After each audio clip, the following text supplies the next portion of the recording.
ভাবুন তো, একজন কিংবদন্তি ফুটবলার যার অর্জনের তালিকার রূপকথার মতোই, কিন্তু একটা জাতির বিপক্ষে বারবার হারে মাথা নিচু করতে হয়েছে।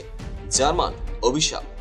হ্যাঁ, আজ ঠিক সেই অভিশাপে ভেঙেছেন ক্রিস্টিয়ানো রোনালদো 40 বছর বয়সে। এটা শুধু একটা ম্যাচ জেতা না, এটা ইতিহাস, এটা বদলা, এটা রোনালদোর ক্যারিয়ারে এক অসমাপ্ত অধ্যায়ের সমাপ্তি। চলুন শোনাই আপনাকে সেই রোমাঞ্চকর গল্পটা।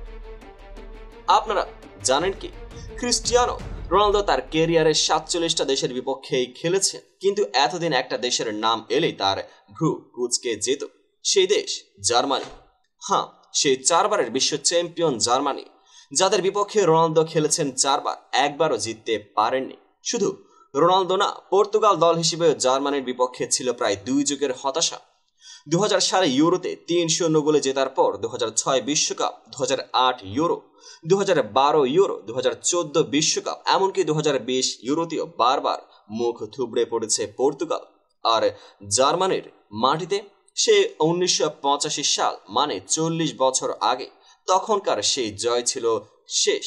ভাবুন, 40 বছরের রেকর্ড আর সেই অভিশাপ নিয়ে চলছিল রোনালদোর ক্যারিয়ার। কিন্তু এই 2025 সালে মিউনিখের সেই ঐতিহাসিক মাঠে, জার্মানদের ঘরের মাঠে সব বদলে দিলেন রোনালদোরা। উয়েফা নেশনস লিগের সেমিফাইনাল, পর্তুগাল বনাম জার্মানি। ম্যাচের শুরুটা ছিল ঠিক যেমনটা জার্মানি চায়। 48 মিনিটে জশুয়া কিমিখের পাস থেকে গোল করে যায় ফ্লোরিয়ান ভিটলস। পর্তুগাল পিছিয়ে পড়ে, আবারও সেই পুরনো আশঙ্কা, এই বুঝি হেরে গেলাম।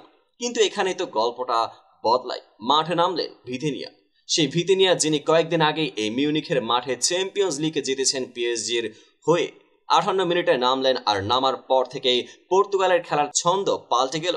ভিতিনিয়ার নেতৃত্বে মাঝ মাঠ পেল গতি, প্ল্যান পেল দিশা। 63 মিনিটে গোল। আরেক বদলি ফ্রান্সিসকো কনসেসাও গোল করে দিলেন সমতা। তখনও বোঝা যায়নি ইতিহাস লেখার কলম হাতে নিচ্ছেন রোনালদো। 68 মিনিটে নুনো মেন্দেজের পাসে ডি বক্সে একদম নিখুঁত জায়গায় ছিলেন তিনি। রোনালদো এক টাচে বল জালে, গোল। রোনালদোর 137তম আন্তর্জাতিক গোল, আর এই গোলেই তিনি হলেন সবচেয়ে বেশি বয়সী ফুটবলার যিনি জার্মানির বিপক্ষে গোল করলেন। একটা ব্যাপার ভাবুন তো, 40 বছর বয়সে একটা অভিশাপ ভেঙে একটা জাতির বিরুদ্ধে 25 বছরের অপেক্ষার অবসান ঘটিয়ে যে মানুষটা জয় এনেছেন, তিনি কি শুধু একজন ফুটবলার? না, তিনি এক অনুপ্রেরণা, এক জীবন্ত কিংবদন্তি। এই জয়টা শুধুমাত্র ফাইনালের টিকিট না, এটা ছিল পর্তুগালের আত্মসম্মান ফিরে পাওয়ার গল্প। ম্যাচ শেষে কোচ রবার্তো মার্টিনেজও বললেন, এই জয় আমাদের উপভোগ করতেই হবে, কারণ এই প্রথম আমরা জার্মানিকে হারালাম। এখন সামনে আরো বড় লড়াই, নেশনস লিগের ফাইনাল। আজ রাতে স্পেন বনাম ফ্রান্স, যে জিতবে তার সঙ্গে ফাইনালে মুখোমুখি হবে রোনালদোর পর্তুগাল। কিন্তু যত বড়ই হোক সেই ফাইনাল, আজকের রাতের এই জয়, এই জার্মান অভিশাপ থেকে মুক্তি, সেটা কিন্তু ইতিহাসের সোনার হরফে লেখা থাকবে।